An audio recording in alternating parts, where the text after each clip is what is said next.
Well, there you have it, the biggest fucking robbery in boxing. Firstly, shout out to everyone who joined my live and supported. We had 146,000 people in total join the live. So firstly, appreciate all of you. Back to the fact, most people who are watching this feel that Fury was absolutely robbed. And I don't really disagree with you, but at the same time, as a Fury fan, I have to say, I don't think he won this fight. You're wondering, why am I saying it's a robbery if I don't feel that Fury won the fight? It's because I think this should have been a draw. This should have been 100% a draw. I think the judges and everyone involved has robbed us because there should be a number 3 of this. The same way we had a Fury versus Wilder 3, there should be an Usyk versus Fury 3 somewhere in Saudi Arabia with a big stadium, obviously making them all very big bucks. Let's not take anything away from Usyk. He really did press the game and he really did try to bring it to Tyson Fury. There were many instances throughout the bout where I actually thought Usyk might actually get the knockout here. The way he was pushing and pressing and even prying at Tyson Fury, I thought, you know what? One slip, one awkward step, and it could be it. First 2 rounds, we saw Usyk really setting the tone in terms of the bout, really taking it to Tyson Fury. Then after that, we saw Fury start to find his feet a little bit. I think he may not be as confident, or he was a little bit cautious. But after that, he started to set the tone of the fight. And pretty much for the majority of the fight, he was the one setting the actual tone and actually setting the pace of the fight. Let's not confuse him setting the pace of the fight to him dominating the fight, because they're 2 completely different things. He wasn't dominating the fight. He wasn't making Usyk cow out. He wasn't making Usyk, really be on the back burner. But what he was doing, he was getting behind his jab, using that jab to keep a distance between him and Usyk.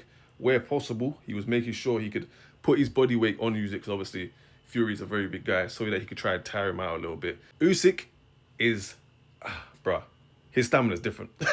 We all know, for a big guy, Fury is very agile and very, very fit. But the fitness that we saw from Usyk today was different class. He wanted to win this fight, and he definitely wasn't going to stop until he won the fight. I'd say both fighters did very, very well in terms of tagging each other, but I'd say Fury did better in terms of actually tagging to collect points, and he was just farming.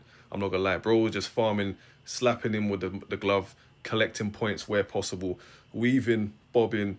He was doing his thing. As I said, Usyk was the fitter man in this bout, and he was taking the fight to Fury. And Fury was doing very, very good defensive work and keeping him at bay. But again, the tagging just wasn't enough because he was just relentless. He was just up on him every single round. He was like Mike Tyson. It's like this guy just didn't run out of energy. Fury did rock him a few times. I think it was once or twice. We didn't see any knockdowns though, unfortunately.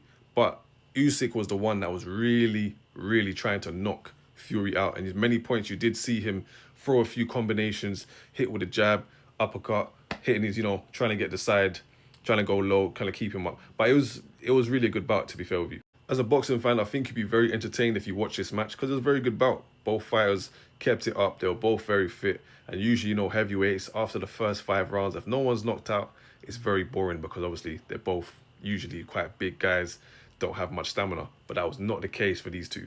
I'm going to say something controversial. A lot of you probably won't agree with me, but if you know how boxing works, you know how money works, you're going to see what I'm saying makes a lot of sense. Now, AJ was the one scoring the cards, and at many points he was saying that Usyk was winning, and a few times he did score it to Fury and say that, yeah, he's winning a few rounds as well. But as we all know, it was announced recently, I'm talking a week ago or so, a week or 2 weeks ago, that these two, well, you can't see AJ, but AJ and Fury have put pen to paper and signed a deal to say they will fight. So if you put 2 and 2 together, if this fight ended off as a draw in the way that we should have saw it end, then there wouldn't be a Fury versus AJ in the start of next year or mid next year. It wouldn't happen. Of course, there had to be someone lose, and that loser had to be Fury in order for there to be AJ versus Fury next year. Now, don't get me wrong, I do want to see that fight. That's going to be a big fight. I'm going to be streaming it, of course, and it's definitely going to be something big because, of course, that's the battle of the Titans, the British Titans. Who's going to be the king of England and the king of Britain?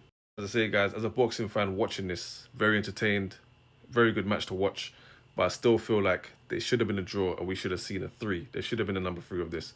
But hey, this is how it goes. Can't win them all, Tyson. I don't care what anyone says. Fury is still my guy. He's still my favorite boxer of this generation. He's still the Gypsy King. Let me know what you guys think in the comment section down below. Did Fury get robbed? Did Usyk win? And should we be seeing AJ versus Fury next, or should there be a rematch?